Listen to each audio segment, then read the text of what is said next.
All right, so gonna do a 311 lesson now because I want to kind of keep some suicidal ones in the bag.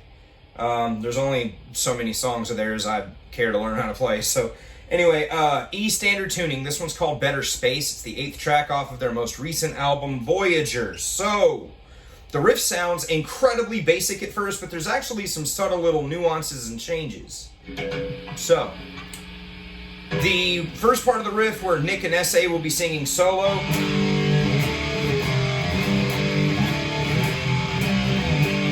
That's G, D, F, C.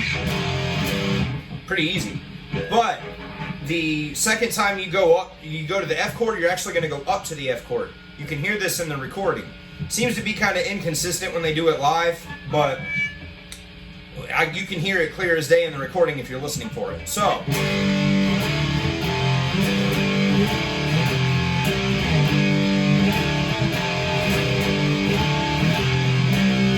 pretty easy. Now, the second part of the verse where Nick says, "Someday fell on a Monday," you're playing the same chords, but instead of actually going up to the D chord and the C chord, you're actually just going to bar like lower notes here. You're going to bar fret 5 on your E and your A string, which is actually going to kind of create like a low D power chord.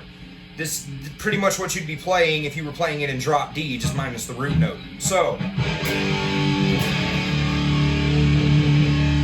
play an A note and a D note here, frets 5 on the E and A. Do the same thing with your C chord here. That's fret 3 and fret 3 on the E and the A. So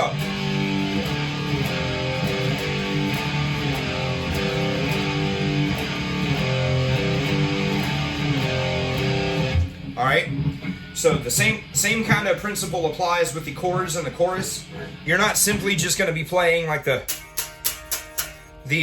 6, 8, and 8 here on your D sharp chord. You're also going to be rooting the 6th fret on the E string, which kind of gives it like the illusion of being like in a lower tuning, especially when Peanut's playing the 5 string. When he's playing that B string, this kind of goes with that and almost makes the guitar sound like it's in drop tuning, like in Brodels or something like that. So these chords are D sharp, C sharp, B, and F sharp.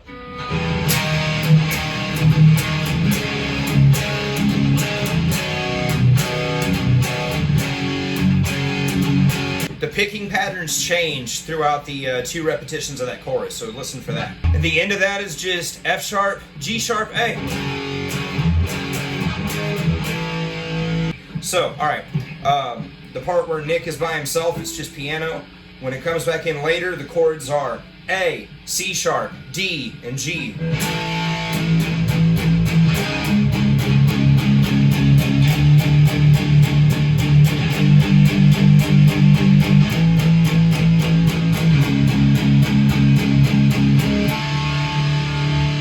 And then at the end of the song, you're going to play the way that you would during the second half of the verse, though.